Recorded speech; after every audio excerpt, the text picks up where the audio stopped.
안녕하세요. 주택담보대출 40년이 이제 시행됩니다. 은행들이 왜 40년 동안 대출을 해주려고 하는 걸까요?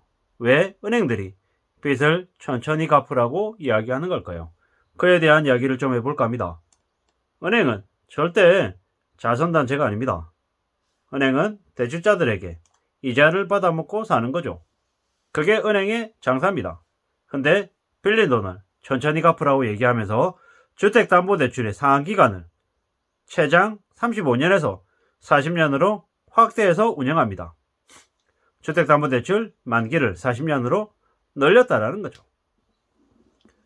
과거 일본에서나 볼 수 있는 초장기 주택담보대출 상한이 이제 한국의 일이 됐습니다. 또한 5년짜리 신용대출도 10년짜리로 늘었습니다. 장기 신용대출 상품 40년짜리 주택담보대출, 이건 결국에는 한국의 많은 국민들, 서민들의 이자 부담을 낮춰주는 게 아니라 총 대출 기간으로 봤을 때는 더 많이 뜯어가겠다라는 개수작이다 라고 봐야 될 것 같습니다. 그리고 지금 윤석열 정부는 50년짜리 주택담보대출 상품도 검토하고 있습니다. 사실상 죽을 때까지 빚 갚으며 살라고 강요하고 있는 거죠. 25살에 50년짜리 주담대 이용해가지고 집을 사면 어떻게 됩니까? 75세에 대출 상한이 끝난다라는 거죠. 보통 이 50년짜리, 40년짜리를 빌리는 사람들의 마음은 좀 다릅니다. 에이, 설마 내가 그 나이까지 다 갚겠어? 그 사이에 집값 오르면 팔고 시세 차이 남기고 또 좀 더 좋은 집 사고 팔고 하면서 자산 늘어나고 가지고 있는 집수가 또 여러 채로 늘어나고, 그러면 나중에 그냥 몇 채만 팔아도 빚은 다 갚고 나중에 되게 뜬뜬거리고 여유롭게 살 거야 라고 생각하고 집을 삽니다. 주담대 30년짜리 40년짜리 받는 사람이 그 긴 기간 동안 다 빚을 갚는다고 생각을 안 하죠. 근데 맹점이나 허점이 여기에 분명히 있습니다. 뭐냐?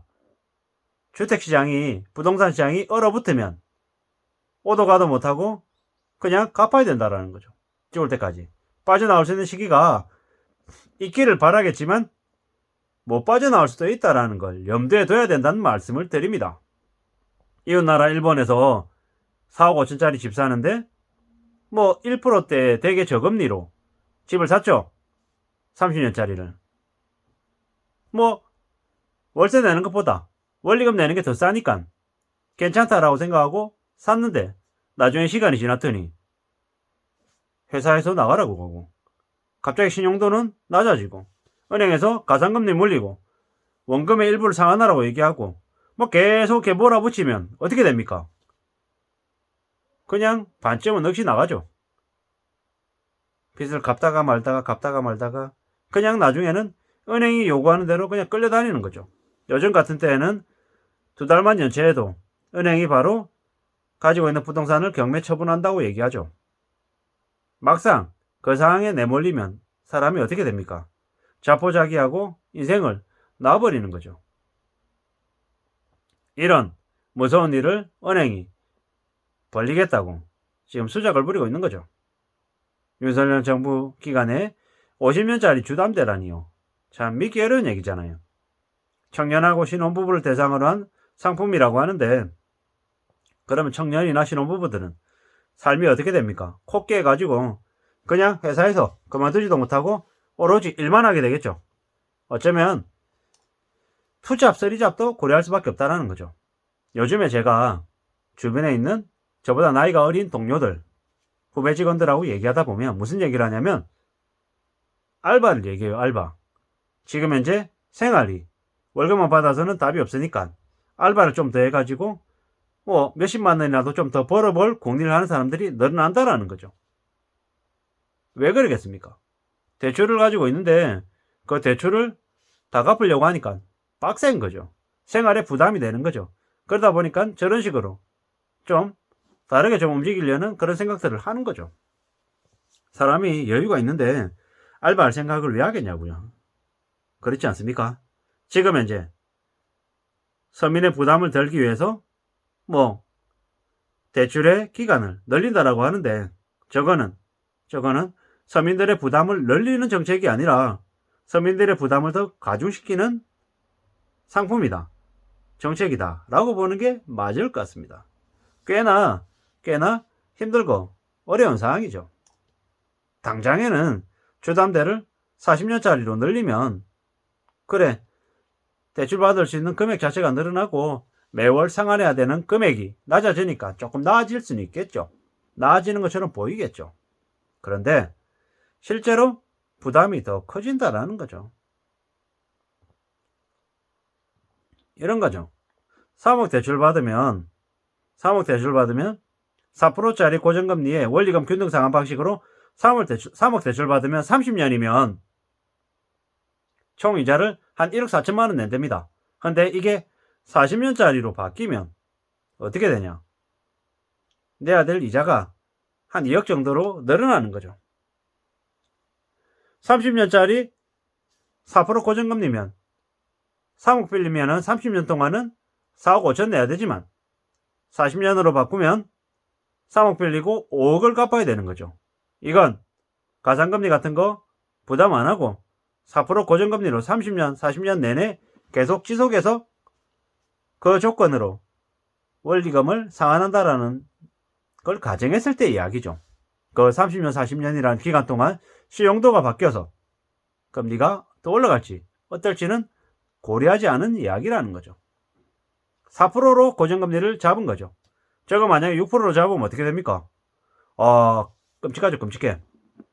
6%로 잡으면 3억 내고 30년 동안 1억 4천이 아니라 1억 5천이 아니라 어떻게 되겠습니까? 2억 2, 3천 내야 되는 거죠. 그리고 40년짜리로 늘리면요.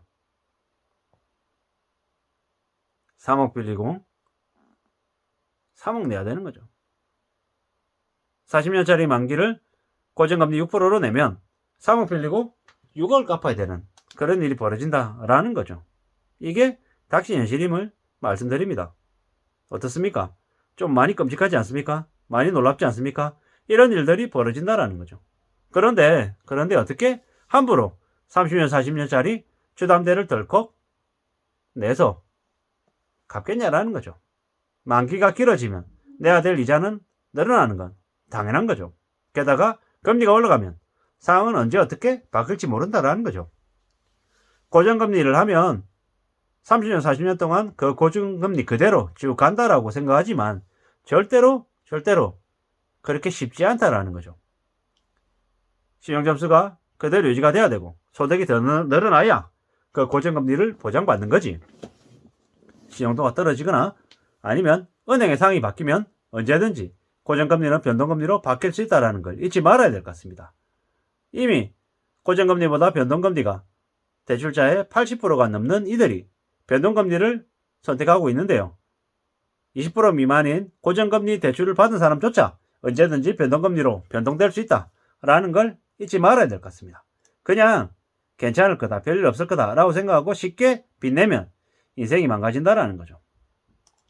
옛날에는 이자가 10%, 15%이던 때도 있었습니다. 물론 그때는 원리금보다는 이자만 내는 쪽으로 갔었죠. 근데 이제는 원리금 상환을 해야 되는 분위기입니다. 상황입니다. 그렇기 때문에 함부로 쉽게 빚을 내선 안 될 것 같다는 말씀을 드립니다. 빚 내서 살지 말고 자신의 수준은 자신의 분수에 맞게 지내는 걸 삶의 척도로 여겨야 될 것 같습니다. 절대로 쉽지 않다, 만만하지 않다라는 말씀을 드립니다. 그냥 대충 자신의 머리로 세상이 이렇게 흘러갈 것이다 라고 착각하고 지내면 그 착각에 자신의 삶이 몰락하고 무너지고 망가진다라는 말씀을 드립니다. 절대로 쉬운 거 없다, 절대로 만만한 거 없다라는 말씀을 드립니다. 앞으로 꽤나 대출 받은 이들은 힘들고 어렵게 살 것입니다. 돈이 없으면 집을 안 사는 게 당연한 거죠. 돈 없으면 주식 투자를 안 하는 게 맞다라는 거죠. 자기 돈으로, 여윳돈으로 집을 사고 부동산을 투기하고 주식 투자하면 누가 뭐라 합니까? 문제는 자기 돈도 없으면서 돈 빌려가지고 한다라는 게 문제라는 거죠. 1억을 가지고 주식 투자했다가 1억을 깨먹으면 그냥 1억을 날리는 거지만 1억을 빚내고 주식 투자하면 다 날려먹으면 2억의 빚이 남는다라는 거. 왜? 왜입니까? 1억은 날렸고 또 갚아야 될 1억이 남아있기 때문인 거죠. 이렇게 빚이 절대 만만하지 않다라는 말씀을 드리면서 마칠까 합니다. 이상입니다.